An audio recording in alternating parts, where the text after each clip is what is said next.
How to reactivate Shopify store.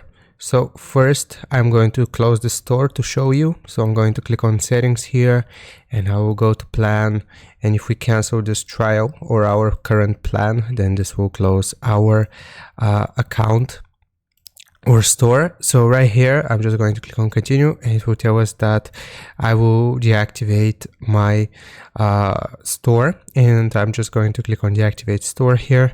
I'm going to show you how we can reactivate it.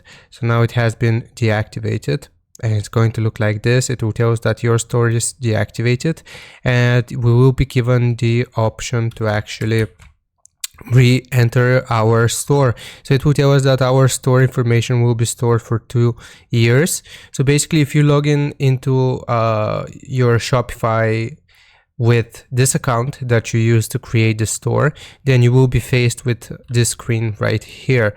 So we are just going to click on reopen to start selling again. You will need to pick a plan, and right here it will show us all of the different plans, and if we choose a plan, then this will reactivate our Shopify store and we will be able to actually use all of our information again. So you just have to log in with your Shopify admin account, and then it will give you an option to reopen your store.